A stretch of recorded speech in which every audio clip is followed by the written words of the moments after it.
Sister Wives, Season 2, Episode 11, Sister Wives in City of Sin. This is the last episode of Season 2. I do want to point out that Season 3 aired 3 months after this. So I remember when I watched this, so the first episode... Spoiler alert, Robin's pregnant. No, spoiler, John. Go in order. No, so by the time, like within my point is just that when I watched this, I didn't know. I think I thought that this season that Season 3 was part of Season 2 with a mid-season break or something. But it's so frustrating to me that they're not giving us more of the show while it's popular, and they've got almost a 2-year delay when this is like 5 months delayed, and they had three months between seasons.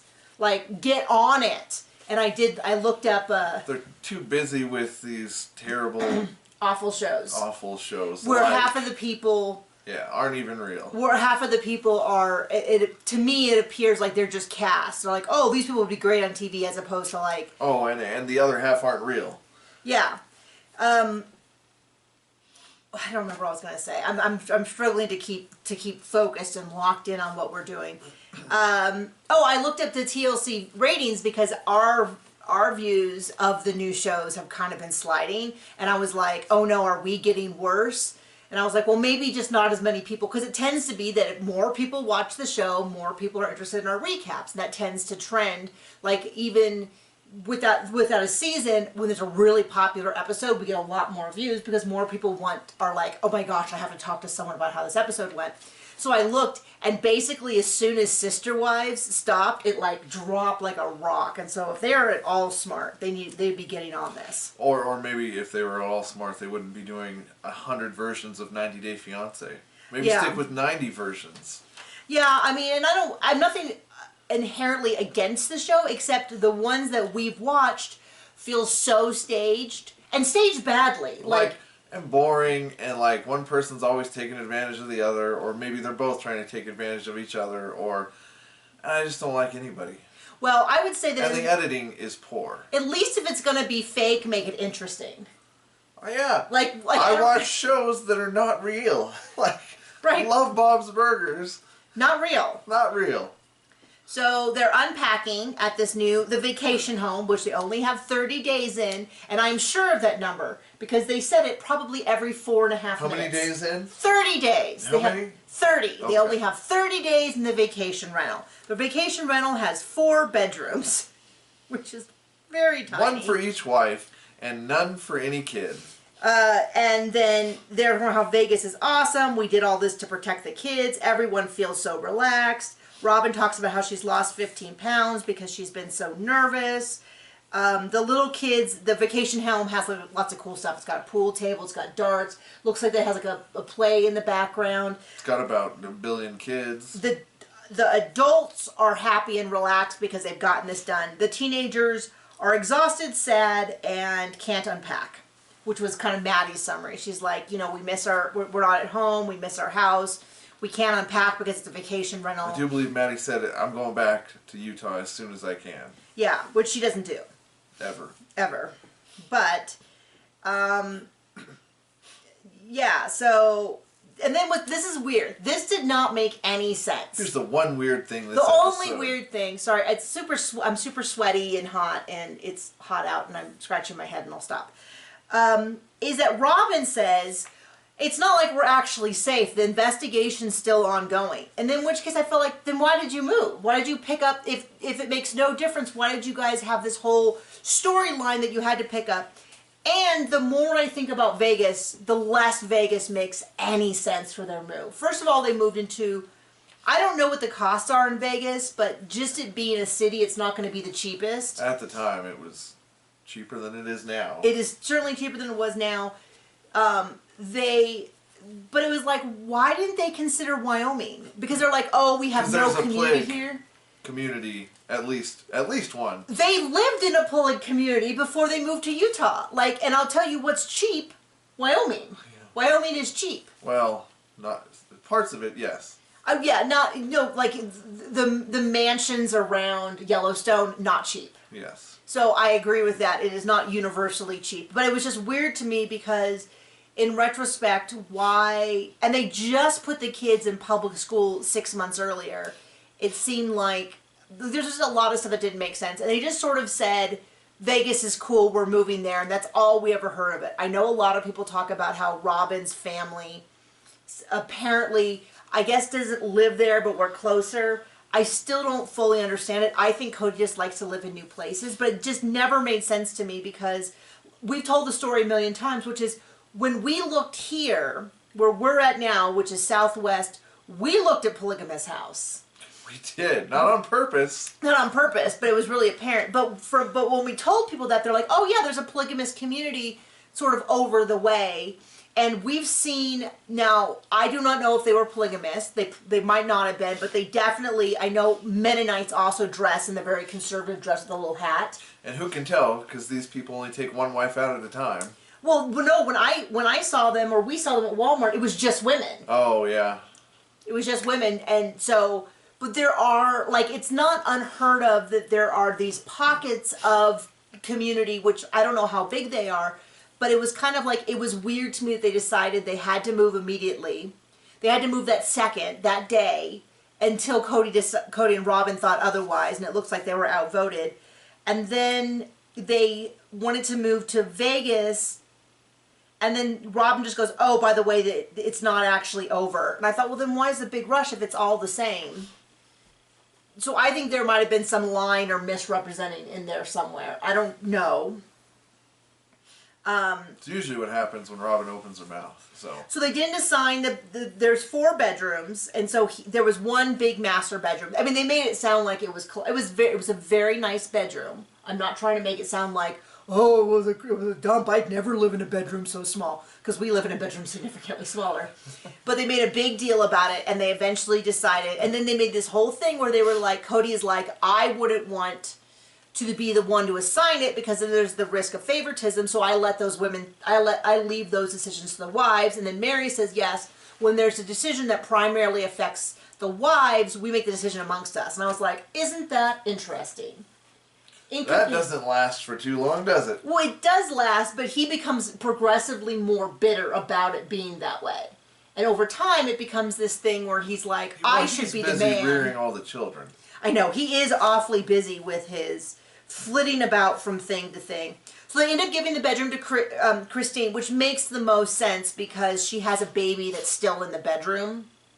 And then I wouldn't be surprised if she has other kids that are sleeping in there. I mean, yeah, that'd be the assumption. So it's Cody's 43rd birthday, and he makes a big deal about how they threw this big birthday party, and he says, they don't just do this for me, they do this for everyone. We have never forgotten a birthday. Never missed a birthday. Never missed a birthday. Until COVID, and then all of them can go to heck. Well, and the thing is, it's really clear, is he's not in charge of the birthdays. He has always outsourced that to his wives. And then we get a whole big sub-storyline about how Cody really wanted more kids, and Robin said, not while this is happening. And then when they moved to Vegas, she said they were willing to try. I'm not convinced. I'm not convinced, and the reason I say that they waited is because... What month did they move to Vegas? They moved to Vegas end of January. Okay. We know because Mary's birthday, I have it written down somewhere, is January 16th, which happens when and then they went during Memorial. So that could have been the night of conception, because he wasn't partying with her. No. So, but she says they're due in October, which means that they would have had to conceive, unless she was due like October 31st. Like, it doesn't, the timing, I wonder if that's okay, I'm just saying the argument could be made because there's 10 months between, 40 weeks between. If you can do the math, It's can close. figure this out. It's very, very close. It's possible that she got pregnant the day they moved to Vegas, but what she said... They had nothing else to do. What she said was that they decided after they moved to Vegas, they had a conversation and said maybe it was time to start trying. But it's kind of one of those things where it's so close. It's like one of those things where when newlyweds announce that they're pregnant and everybody does the math. When do you do? October? The wedding was January 30th, and they do all the math to see. I'm not. My point is, I'm not totally convinced that it happened, but it does seem like it is possible. If Robin said it, we can believe it, right? Right. So because it's 40 weeks, but it's 40 weeks from your last period, not actually from the date of conception. But I know. So anyway, if it happened like the first time they tried, or something like that. I'm not totally convinced, but they're like, we're gonna have a baby, and that's so adorable. And I remember that's how I think season 3 starts, is with the announcement. It was weird because they called this a season finale. It did not feel like a season finale. It felt like a mid-season because they tell us that she's pregnant. There was not a tell nothing. But there's not a tell nothing or anything. So this explains why, if you watch some of my early videos, the numbering is off in some of the stuff, and it's because I thought it was season 7, but I thought it was season 5 or something, and for this exact reason. So they know what school district they want to put the kids into. High school starts at 7, which I went to school at 7 when I was in high school, but I went to 0 period. With the smart kids. Which was very common for kids who were in a lot of programs or something. Like I was in all the magnet programs. The dummies started at 8. The dummies were the people who knew how to sleep in. I had major and still do FOMO. I want to do it all. I want to see it all. And it was just funny because I love taking classes. I'm not the best student. Like, I'm good. Like, I'm respectful to the teacher and all that. But I have a problem, like, I want to do what I know, and then I don't want to bother with all the busy work. Which, you know, school is a lot of busy work. They want a lot of, like, write this in your journal. And I was like, I'd rather just read the book and then talk to you about it rather than journaling. And they don't even pay you for it.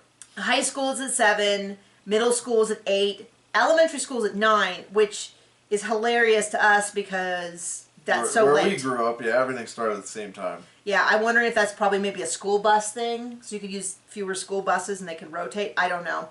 So they decide that Robin has to have the first house. So what they're going to do is they're going to try to get houses rented in this school district. In 30 days or less. In 30 days or less. So Robin gets the first house because her kids have moved so much. They need stuff. No one seems to have a problem with that. So Robin gets the house. And they are worried about money. Well, what I will say is that Janelle is worried about money. Oh, Robin is quiet. And what I've realized is, and I have a whole theory based on this that I'm going to watch for the rest of the series, is that when Robin agrees with Cody, she's always the first to talk and stuff. She's the loudest, she's the quickest. When she disagrees, she doesn't tell anyone that she disagrees, unless disagreeing will make her look better. But we'll get there. So they want the kids to be close by. Cody says, so that I have access to all the kids. I cannot think of a creepier way to phrase that. I'm not saying that he's doing something creepy. I'm just telling you that if I was his PR person, I would be like, I don't know that access is the right word. I think you want to use the word like, I want to be able to see my kids every day. I want to be able to spend time with them. But he did make it a point, not the ones that never fit in. Oh, wait, no, he didn't say that this time. He didn't say that. He waits a few years to that. So they go to look at a house for Mary, and Janelle really falls in love with it, and Janelle ends up taking it, and there's this whole big long discussion led by Robin about how you have to be so careful putting your desires on the altar of the sister wives, and you just blah, blah, blah. And I'm like, you've never making these big sacrifices. You've always been like, as soon as Robin wants something, she needs it, I need this, I really need this, I need this 11-day vacation. She only took a 3-day honeymoon, right. Road trip, just right? like 48 hours like everybody else. Yeah, no. That's what it says. Robin gives a big lecture to us about respecting others' needs. Even my writing is sarcastic. That's sarcastic. McKelty is acting up, and when she acts up, it's because of her clothing. Oh my gosh. So they give this long lecture to us about how they're so modest, and McKelty she thinks she only needs 2 feet of fabric, and when she gets upset, she acts out and shows off her body. They didn't use the word, but they really heavily implied it, that unlike Utah with all their conservative values, here in the city of sin, kids are walking around like prostitutes. She doesn't use the word prostitutes. Then they cut to footage of people, and it's mostly people in shorts. Not even like booty hanging out shorts, just shorts. There was like one girl in a short dress, and then they found one person walking away in a completely see-through dress with a G-string. I'm gonna say now. It's her body. She should do what she wants. That's fine. Pretty tame for Main Street. Vegas. It was daylight, so that was a little weird. Like daytime, it's like, oh. I didn't know Vegas was there in the day. Sun's out, buns out. I don't want to dress that way. I don't want to. It's not even about. It's just like how you see me. Then they show the kid trying to prove their point, and it's the most normal clothes you've ever seen on anyone. Yeah. Like. The way they were describing it, I thought she was going to come out in a mini skirt and a tube top, because they were like, she wants it from here to here. You can't see my other hand is like on my crotch. From here to here. They cut to her jeans, full-length jeans, a tank top that comes past her waist, so no stomach showing, a shrug on, so no arm showing, and then maybe a tiny bit low. Like I would do this and maybe pull up a little bit. There was no, I mean, it was the most normal clothes of anyone. So basically, anywhere. But they're acting like she is just really, and they're like, I don't want to see that much of your body. It's like, this isn't Iran. Well, it's just one of those things where you go... Head to toe, sorry. I think you're mixing it with clothing. Well, yeah. But it was just so weird because... You get what I'm saying. They did this whole big lead up, and I'm like, oh, okay, yeah, you know... I remember being that age and being like, oh, I want to dress like an adult. And it's not just her mom giving her crap. It's all of them. All of them giving her crap. And about I am... nothing. And you know that I am not a McKelty apologist. I'm not... Well, then why are you dressed like such a hoe today? Look you can see your neck. Oh my gosh. You don't know what you're doing to men. Yeah, so then it went on about how you don't know, and this is where I put down, what did I say?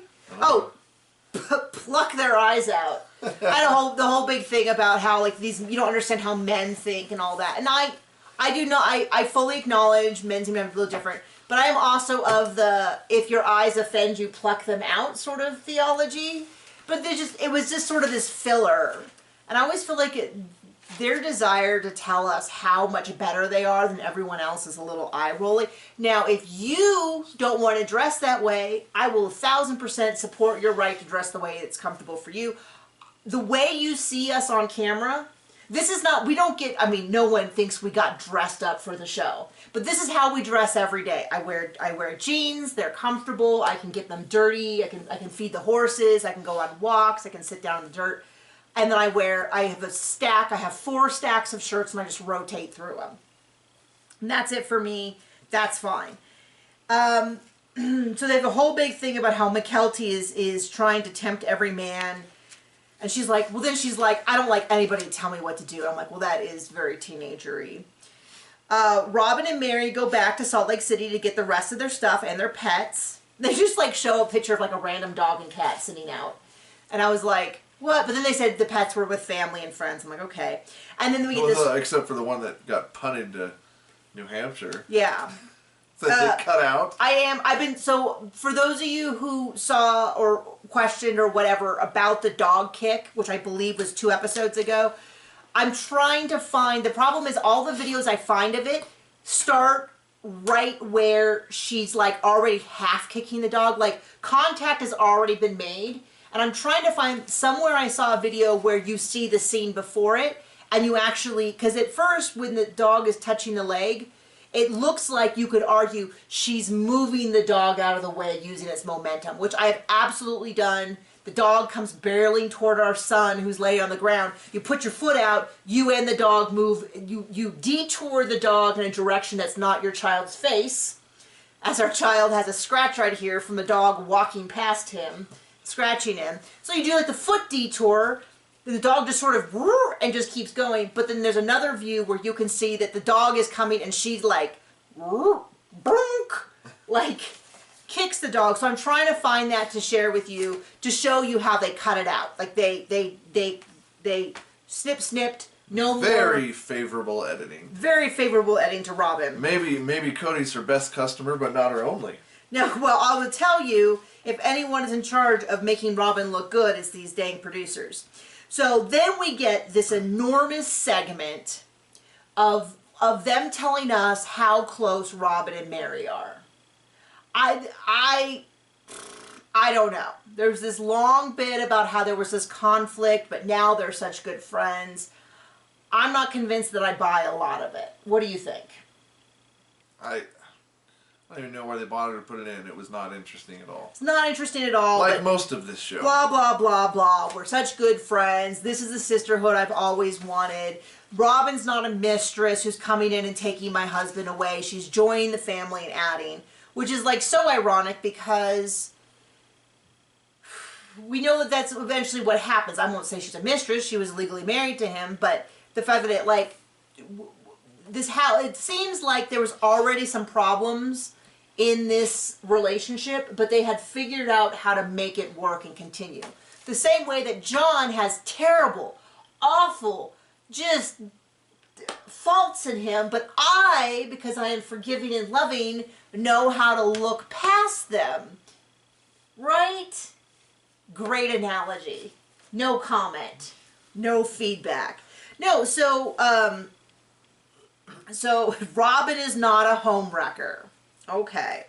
Well, and it's really interesting because you could say that Mary was the first one to leave this family, but her exit bridge got burned down before she could cross over. So she's like the least likely to do that. So they want to have, so then we go into Robin. So Robin and Janelle have a house.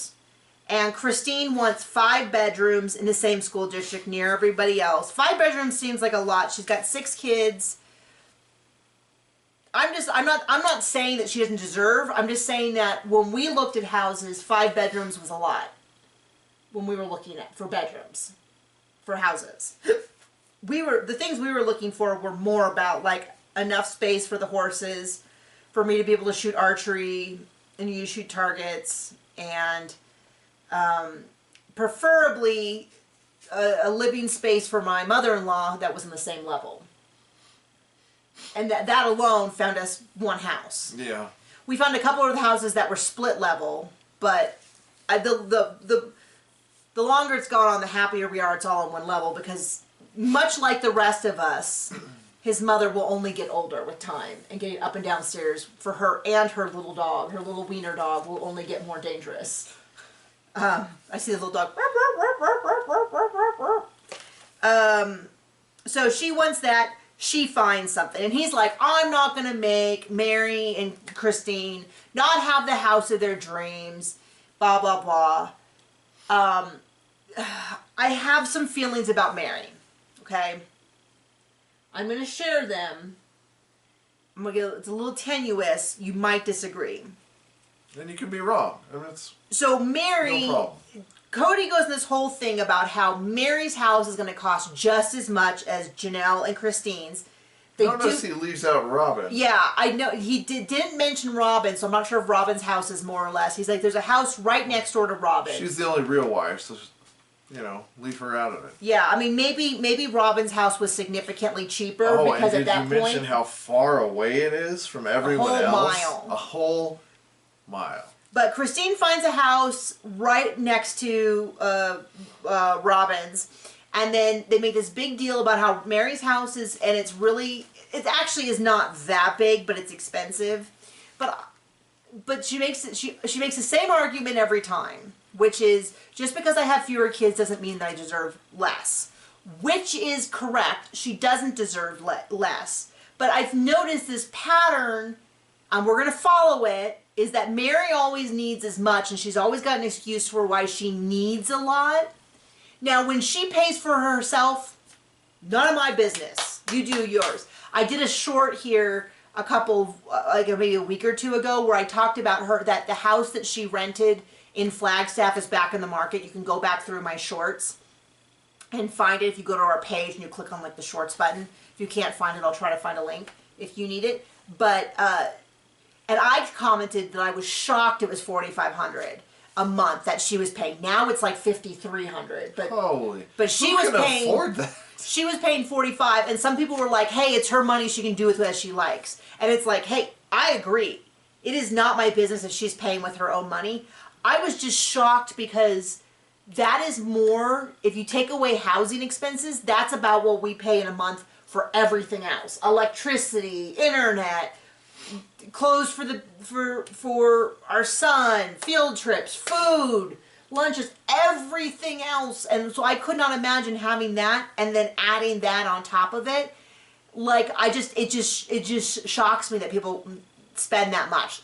I know I'm cheap and I'm poor-ish. Yeah. At times. So it's just because I wouldn't mind being able to afford that, but then I'd love to be like in a place where we're like $4,500. What a steal! That's like 1/5 of our 5% of our whole monthly income. Yeah, right. That'd be nice. But when they have this, they're talking about how finances are so tight.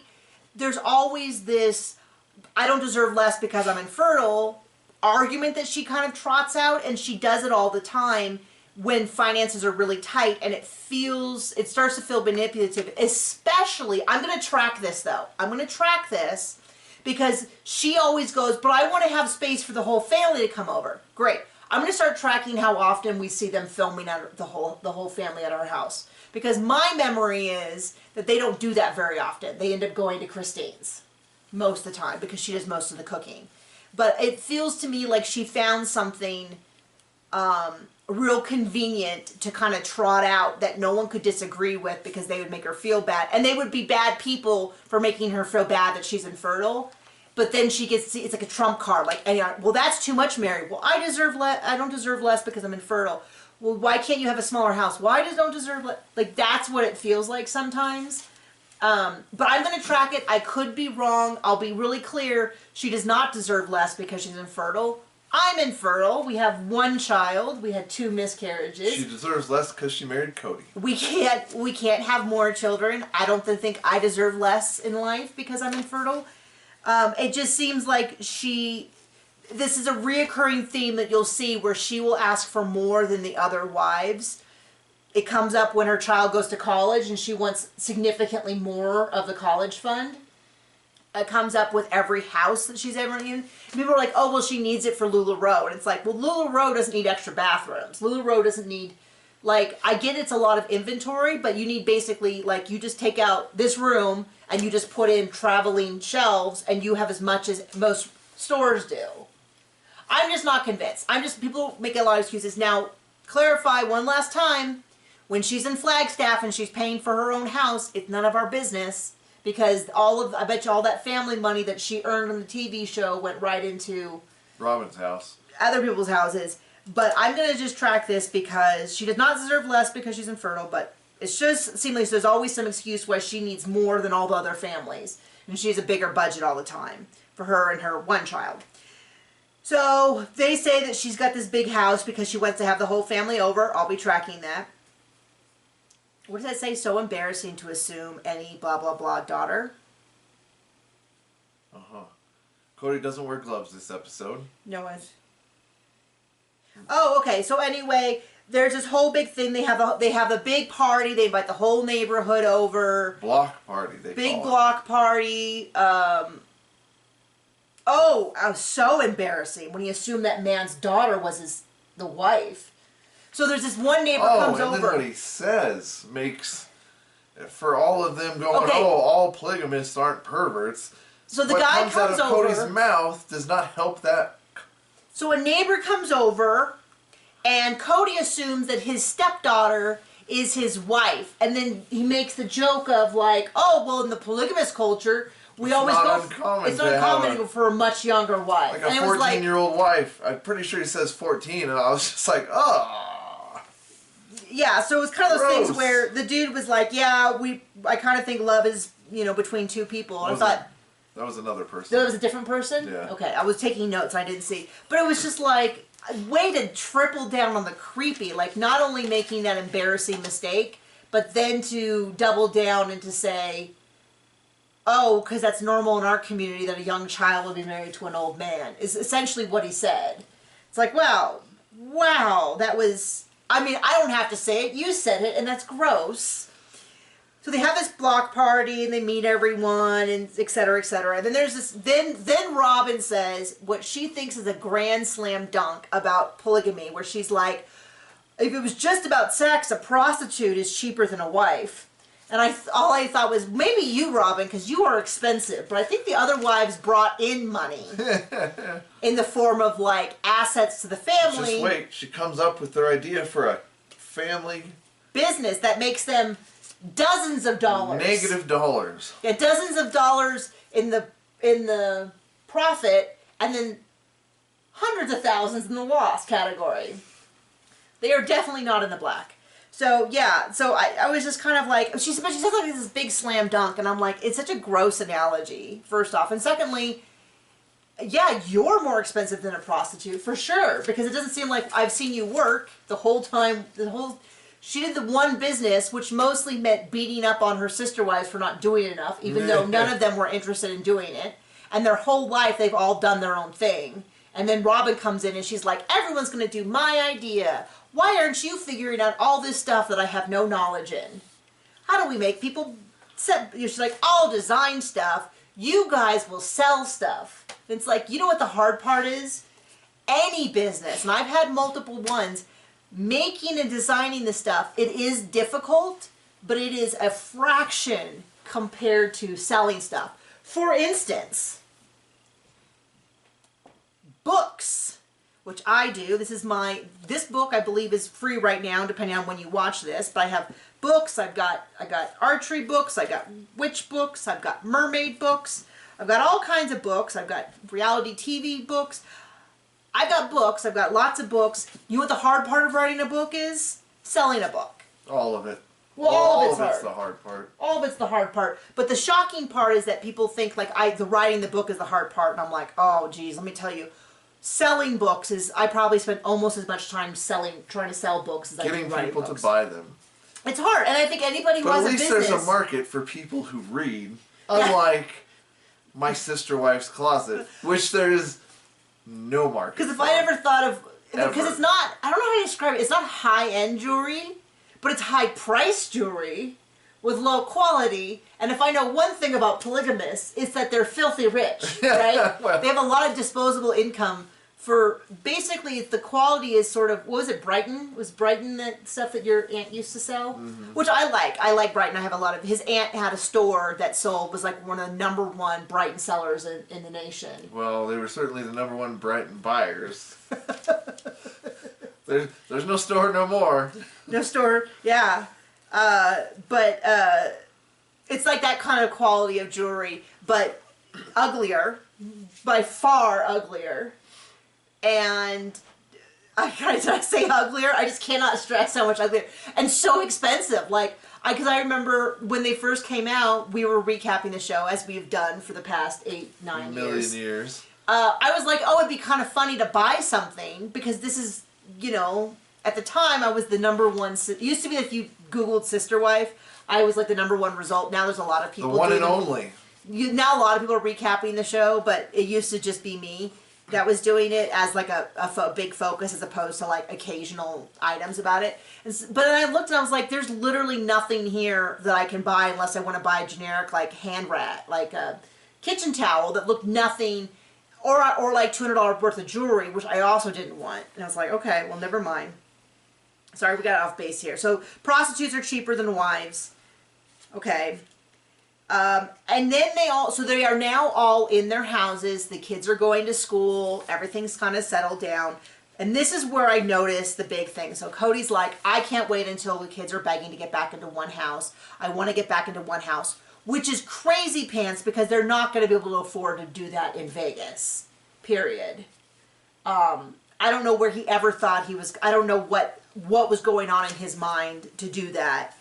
But I will remind you. It was a spur to get those wives to work harder, make more money. 2 episodes ago, remember this, 2 episodes ago, they were in a cul-de-sac, and Robin goes, wouldn't it be so great if we owned one of these cul-de-sacs and we could own every house in the cul-de-sac? I think that's always been Robin's idea. So this is how it goes. Cody says, I can't wait to get us back in. Mary says, you know what? I actually kind of enjoy having my alone time. I'm falling into a schedule. Christine says, I like that when we're in the separate houses, when you're here, you're fully with us and you're not running off to other people's houses every 5 minutes.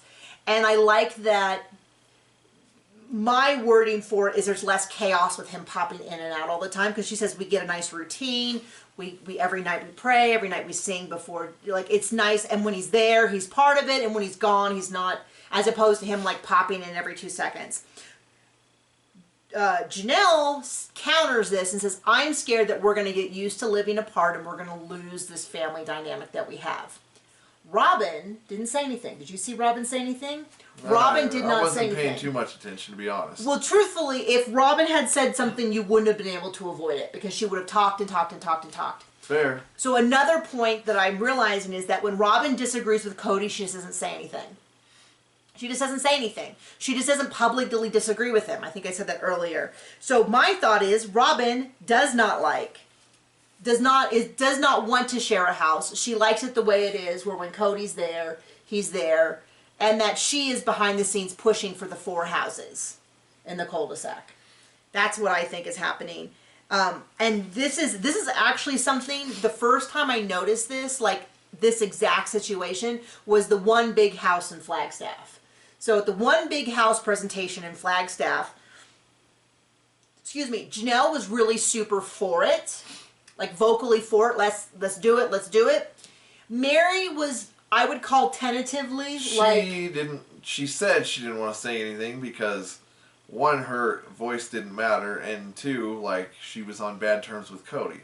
Yeah. My thing is, I don't think Mary said anything because I think she could have been convinced if he was willing to bring her back on as a wife. I think she didn't want it. I don't think she wanted it, though. Christine didn't want it. No, but Christine loudly said she didn't want it. Robin didn't say anything. And so I think that was a case of, like, Robin being like, why would she give up that gorgeous, enormous, huge house to go have a third the size? And then Cody's idea is that he gets his own house in there, essentially, his own living room. I don't think she wanted any of it, but why in the world would she say that when she could let Christine take the hit? Well, how is he going to get his pencil wet with potential new wives? Yeah, right? But anyway, so so I think this is a case where she doesn't want the One Big House, but why should she say it when she can just let someone else take the hit? And I get it. I'm not saying, like, I've totally been that situation at work where if many of my coworkers are pushing really hard on something and I took the hit last week, I let them take the hit sometimes. I'm not saying I leave them out there to dry. I will back them up if they need the backup. But the point is, it's not necessarily inherently a bad thing, except this is exactly why Cody thinks that Robin is so submissive, is that she just lets everybody else take the hits when she disagrees. And then, I don't know, in the background, she might be saying, oh, that's so bad, honey, but, you know, we really got to support my sister wives. You know what I mean? So there you go. That's the episode. That is the end of season 2. We will keep rolling on. We're going to keep rolling on. We're planning just rolling on through, I don't know. I mean, I guess if we get all the way through 17 again, which shouldn't be for years and years and years, and people want us to start at the beginning again, we'll just start at the beginning again. But we're going to roll on next week to season 3. Buy our books. Buy our books. Join our Patreon if you want. Watch on YouTube if you don't. Join us for our shows. Thank you so much for watching. Bye.